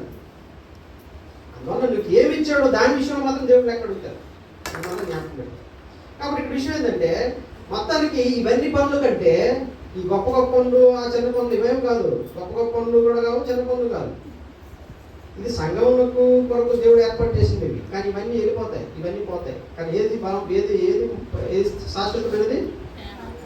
బంధం, ఒకే బంధం, దేవుడితో, ప్రభుతో, పరిశుద్ధాత్మకు మనకున్నటువంటి సంబంధం. కాబట్టి ఈ భూమి మీద ఉన్నంత మనం పనులు చేయాలి, అది దేవుడు ఏర్పాటు చేసింది. కాబట్టి వీళ్ళేమి ఒకరికొకరు ఏమనుకుంటారు? కొరింథీలో ఉన్నటువంటి వాళ్ళు నేను గొప్పవాడిని, ఎందుకంటే భాషలు మాట్లాడేటువంటి పరిస్థితి నాకు ఉంది చెప్పుకున్నారు. ఇంకా ఏం చేస్తారంటే భాషలకు అర్థం చెప్పేవాడు లేడు, కానీ ఈయన నిలబడిపోయి ఏం చేస్తున్నాడు? నువ్వు అర్థం చెప్తే చెప్పలేకపోతే మరి పొందకపోతే నేను మాట్లాడతాను అంటే ఇక్కడ వాళ్ళకి అర్థమవుతుందో లేదా, వాళ్ళకి క్షేమాభివృద్ధి కలిగిస్తుందా లేదా అనేది చూడటం లేదు. నేనేం చేస్తున్నాడు? ప్రూవ్ చేసుకోవడం ప్రయత్నం చేస్తున్నాడు. నేను గొప్పవాడు, నేను రుజువు చేసుకోవడం ప్రయత్నం చేస్తున్నాడు. చూసారండి? కాబట్టి ఇక్కడ మనం గమనించాల్సిన విషయం ఏంటంటే మనకు లక్ష్యం కూడా ఒకటే, ఒకే బంధము, అలాగే ఇంకేంటండి ఒకే లక్ష్యం. చూడండి 12 అధ్యాయం 7-4 వచ్చిన ఉంటుంది. 12 అధ్యాయము 7-4 7 అధ్యాయం 7 వచ్చింది 12 అధ్యాయం 7 వచ్చింది కదా ఒకసారి. ఆయన అందరి ప్రయోజనం కొరకు ప్రతి వారికి ఆత్మ ప్రత్యక్షత అనుగ్రహింపబడుచున్నది. అందరి ప్రయోజనం కొరకు లక్ష్యం ఒకటే, గోల్ ఒకటే. ఏంటంటే గోల్ 7 సూత్రాల్లో ఒకటేంటంటే సామర్థ్యాల విషయంలో, పనుల విషయంలో మనం వేరు ప్రత్యేకమైన వారిని, ఎవరికి వాళ్ళు ప్రత్యేకమైనటువంటి వాళ్ళం. కాబట్టి నాకున్న ప్రత్యేకత నీకుండదు, నీకున్న ప్రత్యేకత నాకుండదు. రెండవది అది మనం గుర్తించాలి, సామర్థ్యాల విషయంలో మనం వేరు సామర్థ్యాలు కలిగి ఉన్నాము, వేరు ప్రత్యేకత కలిగి ఉన్నాము. రెండవది ఏంటంటే ఒకే బంధం కలిగి ఉన్నాము. కాబట్టి ఏంటా బంధం? తండ్రి, కుమారుడు, పరిశుద్ధాత్ముడు, వారితో ఉన్నటువంటి మన బంధం. అది శాశ్వతమండి, అది ప్రాముఖ్యమైనది. ఒకటిగా మనం నిలిపే. మూడోది ఏంటి? ఒకే లక్ష్యం. ఏంటి లక్ష్యం? ఒకే లక్ష్యం కొరకు మనం ముందుకెళ్తాం. ఒకే లక్ష్యం ఏంటి చెప్పాలి? అందరి ప్రయోజనం ఒక లక్ష్యం. నా ఒక్కడి ప్రయోజనం కాదు. ఇప్పుడు భాషలు మాట్లాడేవాడు ఏం చేస్తున్నాడు? 14 మధ్యలో చూడండి, భాషలకు అర్థం చెప్పేవాడు లేకుండా నోరు మూసుకుని కూర్చోాలన్నట్టు పౌలు. అంటే అర్థం చేస్తున్నాడు, ఈయన భాషలు మాట్లాడేవాడు ఏం చేస్తున్నారు? లేచిపోయి భాషలు మాట్లాడేస్తున్నాడు. అంటే ఏం చేస్తున్నాడు? అవతలవాడు కూడా అర్థమవుతుందా? అవతలవాడు పౌలు అన్నాడు కదండి, ఏమన్నాడు? మీరు ప్రార్థన చేసేటప్పుడు వాడికి అర్థం కాకపోతే ఆమె ఎలా చెప్తాడు? 14 ఇంటికి చదవండి. మీరు ఏం మాట్లాడుతున్నారో మాట్లాడేవాడు అవతలవాడికి అర్థం కాకపోతే వాడికి ఏం మేలు కలుగుతుంది? వాడికి ఏ క్షేమాభివృద్ధి కలుగుతుంది? హెచ్చరిక ఏం కలుగుతుంది? అక్కడ ఇంకా ఉదాహరణ చెప్పినాడు. ఊదేవాడు తెల్లగురు ఊదుతున్నాడా, బాగా ఊదుతున్నాడా, ఏదో శబ్దం క్లియర్గా లేకపోతే వాడికి ఏం తెలుస్తుంది? పూర్వకాలం యుద్ధం కలగండి ఏది ఊదేవాడు అంటే తెల్లగురు ఊదేవాడా? తెల్లగురు ఊదితే అర్థం ఏంటి? అది సంతోషానికి దానికి గుర్తుంది. యుద్ధానికి వెళ్ళడానికి ఏది గుర్తు? బాగా బోర ఊదేవాడు. బోర అది కూడా 1 సారి 2 సార్లు 3 సార్లు ఉండేది. ఎలా ఉండేది మనకు తెలియదు. వాళ్ళకి అర్థమైపోయింది. బోర ఊదగానే ఓ ఎవడో వస్తున్నాడు శత్రువు పదండి అందరూ సిద్ధమైపోయి. ఇప్పుడు అది క్లియర్గా లేకపోతే సౌండ్ వాడు యుద్ధానికి సిద్ధమవుతాడా? శత్రువు వచ్చి మీద పడతాడు. అందులో విషయం ఏంటంటే పని చేసేటువంటి వాడు, ఇక్కడ మాట్లాడేవాడు కానీ, ప్రార్థన చేసేవాడు కానీ, పాటలు పాడేవాడు స్పష్టత లేకపోతే, అవతల వాడికి హెచ్చరిక కలగకపోతే, అవతల వాడికి మేలు కలగకపోతే అక్కడ అతను ఏం చేస్తున్నట్టు? తనను తాను గొప్ప చేసుకుంటున్నట్టు, గొప్పగా ప్రదర్శించుకుంటాడు. అప్పుడు అంత అంతమించి ఏమలేదు, అక్కడ ప్రామినెన్స్ చూపించుకుంటాడు అంతే అన్నమాట. ఇక్కడ భాషలు మాట్లాడేవాడు ఏం చేస్తున్నాడు? అర్థం చెప్పాడు లేకపోతే నాకు అనవసరం, నాకు భాష అంటే వరం ఉంది కాబట్టి నేను భాష మాట్లాడేస్తాను, ఆడకి అర్థమైంది లేదు నాకు అనవసరం అని భాషలు మాట్లాడేసేవాడు. అంటే ఏం చేసుకున్నాడు? నేను గొప్ప, మీరు అందరూ తప్ప, నేను అంటే భాష మాట్లాడతాను, నేను మాట్లాడవచ్చేస్తే నేను చెప్పేస్తాను అంతే అనేవాడు. భాష మాట్లాడేసేవాడు. వాళ్ళ తర్వాత అర్థమైంది కాదు. పౌలు అన్నాడు, ఆయన 14 చదవండి, భాష అర్థం చెప్పేవాడు లేకపోతే నోరు మూసుకుని కూర్చోాలి.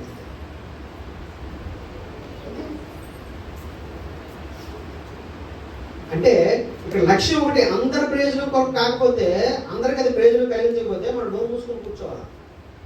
మీకు అర్థమవుతుందా పాయింట్ ఇక్కడ? అర్థమవుతుందా మీకు? ఇప్పుడు నా పాట సరిగ్గా పాడటం రాదు, పాడటం రాదు, రాకపోయినా నేను వచ్చేసి పాడేయాలి. ఇప్పుడు అంటే రకరకాల గొంతులతో రకరకాల రాగాలతోటి పాడేయాలా? ఇప్పుడు పాడేయాలా? ఏంటి అవసరం అంటే నువ్వు పాడేస్తున్నావు అర్థం ఏంటి? వచ్చి ఏదో రాగా ఏమంటే ఏదో ఒక లాగా అంటే ఇలా తెచ్చుకోవాల్సిన అనుకోకండి, వాసన ఏదో ఒక రాగా పాడేమే. మైక్ దొరకాలి, మన మైక్ ఉండాలి. మైక్ లేకపోతే మైక్ చూసినట్టు పంతులు ఊరుకోకూడదు అంటే అసలు ఏదో ఒకటి చెప్పాలి, ఏదో ఒకటి మాట్లాడాలి, ఏదో ఒకటి పాడేయాలి. అవతల లేదా కాదా, అవతల వాళ్ళందరూ రాగం ఒకటి అయిపోతే వీళ్ళు రాగం ఒకటి. అందరికి ఎక్కడ మేలు ఉంటుంది? ఇప్పుడు అందరి దృష్టి ఆలోచించట్లేదు. అక్కడ ఆ వ్యక్తి ఎవరి గురించి ఆలోచించుకుంటున్నాడు? తను హైలైట్ చేసుకోవాలి, తను గొప్పగా ప్రదర్శించుకోవాలి, నేను గొప్పని చెప్పుకోవాలి.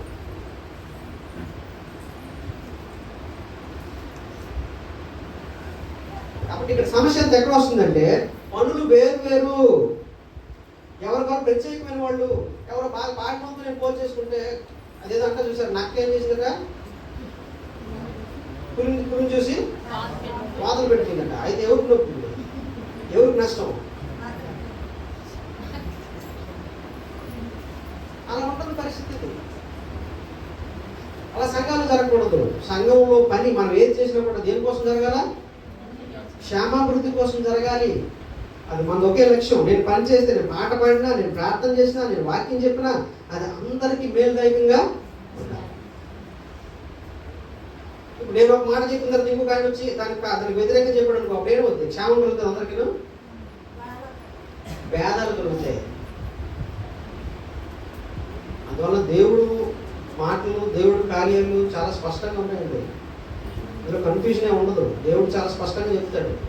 ఒకవేళ అలా కాకుండా నీ సొంత గొప్ప కోసం, సొంత ప్రాముఖ్యతను చెప్పుకోవడం, ప్రత్యేకతను చాటుకోవడం కోసం నువ్వు పని చేస్తే నువ్వు దేవుడు చెప్పిన ఆలోచన విరుద్ధంగా వెళ్తున్నావు, దేవుడు విరుద్ధంగా నువ్వు నడుస్తున్నావు. మళ్ళీ ఎవరైనా సరే దేవుడు వ్యతిరేకంగా వెళ్తున్నావు. మునుకోలకు ఎదుగుతున్న సాధ్యమా? కష్టం. ఎవరికి దెబ్బతినేస్తుంది, చాలా దెబ్బతినేస్తుంది. అందువల్ల ఇప్పుడు సమస్య ఏంటంటే, అందరికీ మేలు కలిగేట్టుగానే మన లక్ష్యం ఏంటండి? క్షేమాభివృద్ధి. ఇక్కడ అన్నాడు, ఏమన్నాడు? మీరేం అందరి ప్రయోజనం కొరకు ప్రతి వారికి ఆత్మ ప్రత్యక్షత అనుగ్రహింపబడుచున్నది. కాబట్టి ఇక్కడ అన్నాడు, చూడండి, చదవండి అక్కడ. ఎలా కనుక ఒకరికి ఆత్మ మూలంగా బుద్ధివాక్యం ఎనిమిదో వచ్చింది, మరి కనుక ఆత్మ అనుసరించి జ్ఞానవాక్యం, మరి కనుక ఆత్మ విశ్వాసం, మరి కనుక అపాత్మను స్వస్థపరచవరము, మరి కనుక అద్భుత కార్యం చేసే శక్తి, మరి యొక్క ప్రవచన వరము, మరి యొక్క ఆత్మ వివేచన, మరి యొక్క నానవద భాషను మాట్లాడే, మరి యొక్క భాష అర్థం చెప్పు శక్తి అనుగ్రహింపబడుతున్నవి. అయినను వీటన్నింటినీ ఆత్మ ఒక్కడే తన చిత్తం చొప్పున ప్రతి వారికి ప్రత్యేకంగా పంచించు కార్యశక్తి కలిగించింది. ఆత్మ ఎందుకు ఇస్తున్నాడు? నీకు ఇచ్చింది దేనికోసం? అందరి మేలు కోసం, ఉపయోగించడం కోసం. నువ్వు అందరి మేలు కోసం కాకుండా నీకు ఇచ్చింది అందరి భేదాల కోసం, అందరి సంఘంలో మనస్పత్రం కోసం ఉపయోగించావు అనుకో, ఏమవుతుంది? నీకు శాపంగా బదిలిస్తుంది. నీకు అర్థమవుతుందండి? అందువలన చాలా జాగ్రత్తగా ఉండాలి మనం పనిచేసేటప్పుడు. మన లక్ష్యం ఒకటే ఉండాలి, ఒకే లక్ష్యం, అందరి క్షేమాభివృద్ధి కోసం మనం పనిచేయాలి. మన పనులు వేరు వేరు, కానీ మన పని అయినా కూడా. కాబట్టి నీళ్ళు మోసే ఆవిడ వచ్చి కలుపుతాం కూడా, ఆవిడ ఎప్పుడు అంతలే, ఆవిడ అడుగుతాం కూడా నాది నీళ్ళు మోయ అనకూడదు. ఏమండి? తుడిసి ఆవిడ వచ్చేసి, సంఘంలో తుడిసి ఆవిడ వచ్చేసి ఆవిడైతే భోజనాలు ఉట్టించుకుంటుంది, మాకేమో ఈ పని అప్పు చెప్పేది అని అనకూడదు. నీకు ఏ పని అయితే అప్పు చెప్పాడో దేవుడు, ఏ పని అయితే చేస్తున్నావో అది ప్రభువు కన్నట్టుగా నువ్వు మనస్ఫూర్తిగా హృదయపూర్వకంగా చేయాలి. మనుషుల కొరకు కాక అన్నట్టు రామపతిలో, మనుషులు చేసినట్టు కాక ప్రభు కొరకు మీరు చేయనట్టుగా చేయాలి. నీ సామర్థ్యాలను బట్టి చేయాలి. నీకు వంట వండడం వచ్చారు, వంట వండు. కొంతమందికి వంట వండడం వస్తుంది సంఘంలో, వంట చెప్పి. కొంతమంది ఆఫీసులో ఉంటారు, ఆఫీసులో నీకు ఇచ్చిన స్థాయిలోనే నువ్వు పని చేయాలి. కొంతమంది పనులు ఇంట్లో పని చేసుకుంటారు. అంటే ఆడవాళ్ళు కొంతమంది ఏం చేస్తారంటే ఇంట్లో పనులు చేస్తారు. ఆ స్థాయిలో నువ్వు పని చేయవు. సహోదరులు కూడా అంటులతో పెట్టు, నీకు బాగా అంటుతో వచ్చు కాబట్టి అది నీకు లాభం అవుతుంది, మేలు అవుతుంది, దీవెన అవుతుంది, ఆశీర్వాదం అవుతుంది. అంతేగాని కాబట్టి నేను డబ్బులుంటే పని చేస్తాను, ఏ సామర్థ్యాన్ని దేవుడు ఇచ్చాడు ప్రత్యేకంగా ఆ సామర్థ్యం నీది, ఆ పని నీది. దేవుడు నీకు ఏ సామర్థ్యం ఇచ్చాడు, ఏ పని ఇచ్చాడు నీకు తెలుసు, ఆ పని నీది. కాబట్టి గొప్పది కాదు కాబట్టి నాకు ఆ పనితో సంబంధం లేదు, నేను తక్కువ అనుకోవడానికి ఏమీ లేదు. కాబట్టి ఏదున్నా, ఏ పని వచ్చినా దేనికోసం ఉపయోగించాలి? నువ్వు సంఘ క్షేమాభివృద్ధి కోసం ఉపయోగించాలి. కానీ దురదృష్టం ఏంటంటే ఆ పనిని బట్టే సంఘాన్ని పాడు చేయడానికి ఉపయోగించుకోండి. ఈ చీపు చూసినాడు లేకపోతే ఆ అంటుతో ఉన్నాడు వచ్చి ఏమంటది, వాళ్ళందరూ అయితే వాళ్ళేమో ఆ పని చేస్తారు, నేను ఈ పని చేస్తాను అన్నారంటే అర్థం ఏంటి? ఆ పనిని బట్టి నువ్వేం చేస్తున్నావు? భేదాలను కలిగిస్తున్నావు సంఘంలో. దేవుడి సంఘంలో సమస్యలు సృష్టిస్తున్నావు. అది నీకు శాపం ఉంది. అందువలన దేవుడు విరోధంగా పనిచేసినట్టు. కొన్నిసార్లు మనం చెప్పేటువంటి మాటలు అది అందరికీ క్షేమాభివృద్ధి కలగజేయవు. అప్పుడు ఏం చేయాలి మనం? కొంతమంది బలిని అపార్థం చేసుకునే అవకాశం ఉంటుంది మనం మాట్లాడినప్పుడు. ఇప్పుడు ఏం చేయాలా? చేసుకోవాలి. అందువల్ల అందరికీ మేలు చేస్తుందంటేనే ఏం చేయాలండి? మనం మాట్లాడాలి సంఘంలో. అందరికీ మేలు చేస్తుందంటేనే ఆ పనిని మనం చేయాలి. కాబట్టి లక్ష్యం ఏంటి? అందరి ప్రయోజనం కొరకు. అందరంటే లోపల ఉన్న అందరి కోసం, సంఘంలో ఉన్న అందరి ప్రయోజనం కొరకు మనం పనిచేయాలి. ప్రతి అవయవము, ప్రతి వ్యక్తి అందరి ప్రయోజనం దృష్టిలో పెట్టుకొని పనిచేయాలి. కానీ కొందరు ఏదో నీకు నచ్చిన వాళ్ళు లేకపోతే కొందరు దృష్టిలో పెట్టుకొని మనం పని చేయకూడదు. ఏమండి, నాకు ఒక ఆవిడ నచ్చింది, ఇంకొక ఆవిడ నచ్చలేదు అనుకో, కాబట్టి ఆవిడ నచ్చలేదు కాబట్టి నచ్చలేని ఆవిడ విరుద్ధంగానే మనం మాట్లాడటం కాదు, నచ్చిన ఆవిడ అనుకూలంగా మాట్లాడటం కాదు. అలా కాదు. సంఘంగా సహోదరులుగా అందరికీ ఏది లాభం, ఏది సత్యం, దేవుడు ఏం చెప్పాడు, ఏం కోరుతున్నాడు అని నిష్కపటంగా యథార్థంగా మనం ఏం చేయాలంటే అందరి క్షేమాన్ని దృష్టిలో పెట్టుకోవాలి. అతను తప్పు చేసిన వాడైతే మీరు ఆ తప్పును సరిదిద్దుకోవాలి. తప్పు చేయని వాడైతే అతను మళ్ళా చేయకూడదు, అతను మన జీవితంలో చేయకూడదు, జాగ్రత్త పడాలి. ఆ విధంగా దేవుడు మాటను బట్టి మనం ఏం చేయాలా? చెప్పగలగాలి. కాబట్టి అందరి దృష్టిని, అందరి ప్రయోజనాన్ని దృష్టిలో పెట్టుకునే కొన్నిసార్లు మనం ఒక సహోదరుడికి ఒకరు పడలేదు అనుకోండి, కాబట్టి ఆ సహోదరుడికి మనం గొడవలు ఆడుకునే విషయంలో సంఘం అంతా ఇబ్బంది పడే పరిస్థితి ఉంది. కాబట్టి అట్లా చేయకూడదు. మనం ఏం చేయాలంటే సంఘం అంతటినీ దృష్టిలో పెట్టుకోండి. అందరికీ మేలుదాయకంగా ఏది ఏది క్షేమమో, ఏది అభివృద్ధి కలుగు, సంఘాన్ని ఏది నిలబెడుతుందో, ఏది కడుతుందో దాన్ని ఆలోచించి మనం మాట్లాడాలి, ఆలోచించి పని చేయాలి. మనకి ఏదైతే పని చెప్పాడో దేవుడు దాన్ని జరిగించాలి. అది నమ్మకంగా పనిచేయడం. కాబట్టి వచ్చేవాడు మళ్ళీ దేవుడి సత్యం అయితే మరిన్ని విషయాలు మాట్లాడుకున్నాం. మరి 3 విషయాలు మనం మాట్లాడుకున్నాం. కానీ ఈ 3 విషయాలు గుర్తుపెట్టుకోండి. ఒకటి ఏంటంటే సామర్థ్యాలు వేరువేరుగా ఉన్నాయి. అవి కాకుండా మన బంధం, సంబంధాలు, సంఘంలో ఫలవంతంగా మనం సంబంధాలు కలిగి ఉండాలంటే ఈ 3 మనం తెలుసుకోవాలి. ఈ 3ని బట్టి పనిచేయాలి. ఒకటి ఏంటి? మనం వేరు పనులు సామర్థ్యాలను బట్టి, దేవుడు అనుగ్రహించినటువంటి సామర్థ్యాలను బట్టి మనకు వేరు సామర్థ్యాలు, వేరు పనులు కలిగి ఉన్నాం. సంఘంలో అందరికీ ఒకే పని. అలాగే రెండోది ఏంటంటే, కాబట్టి ఎక్క మీద నుంచి అనుకోకండి సంఘంలో ఆరాధన నడిపించే వాళ్ళే పని, స్త్రీలు మౌనం ఉండమన్నాడు కాబట్టి మాకు వేరే పని లేదు, మౌనం ఉండడమే అనుకుంటున్నాడు. పని ఏంటంటే నీకు దేవుడు ఏ సామర్థ్యం ఇచ్చినాడో ఆ సామర్థ్యాన్ని బట్టి పని చేయాలా. పరిచర్య చేసేది పరిచర్య, వాక్యం ఇతరులకు బోధించగలిగే వాక్యం బోధించడం, ఏమంటే కాబట్టి సువార్త చెప్పే విధంగా ఏదైతే ఉందో ఆ పనులు, ఆ సామర్థ్యాలు మీకు దేవుడు మీకు తెలియాలి, గుర్తించాలి. దాన్ని బట్టి మీరు సంఘంలో పనిచేయాలి. రెండవది ఏంటంటే మనకు ఒకే బంధం కలిగి ఉన్నాం. మనం వేరువేరుగా ఉన్నప్పటికీ ఒకే బంధం మనకు ఉంది. ఏంటా బంధం? దేవుడు తండ్రి అయిన దేవుడి ప్రేమ, క్రీస్తు వారి యొక్క రక్త సంబంధం అన్నది, పరిశుద్ధాత్మ యొక్క సహవాస సంబంధం అన్నది. కాబట్టి ఒకే బంధం మనం నడిపిస్తుంది. కాబట్టి దీనికంటే ఇది గొప్పది, బంధం గొప్పది. మూడోది ఏంటి? లక్ష్యం ఒకటే. ఏంటి లక్ష్యం? మనం ఏ పని చేసినా కూడా దేవుడి సంఘం, ప్రభు సంఘం క్షేమాభివృద్ధి పొందడానికి కూడా ఏం చేయాలి మనం. దానికి మించి మనం ఏదైనా చేస్తే దేవుడికి వ్యతిరేకంగా చేసినట్టు అవుతుంది. దేవుడు ఏం యేసుక్రీస్తు తన నుంచి సంఘం కోసం ప్రాణమే పెడితే మా సంఘాన్ని పాడు చేస్తున్నట్టు అర్థం ఏంటి? నీ మాటల ద్వారా, నీ పనుల ద్వారా పాడు చేస్తున్నట్టు అర్థం ఏంటి? ప్రభువుకు వ్యతిరేకంగా పనిచేస్తాను. నువ్వు ప్రాణం ఇస్తే ఇచ్చావు కాక నేను దాన్ని పాడు చేస్తాను అనుకో అన్నమాట సంఘం కోసం. కాబట్టి వాటి చేసావంటే ప్రభు ఎంత పని పట్టుకొని వచ్చి ఆయన ప్రాణం పెట్టి సంఘాన్ని కోసం ఆయన చేశాడు, పని చేశాడో అంత గొప్ప పనికి వ్యతిరేకంగా వెళ్ళామంటే ఎంత గొప్ప శిక్ష వస్తుందో అర్థం చేసుకోవాలి. ఇక దేవుడు సంఘం పాటు చేసేవాడు ఏం చేస్తాడు? దేవుడు పాటు చేస్తాడు.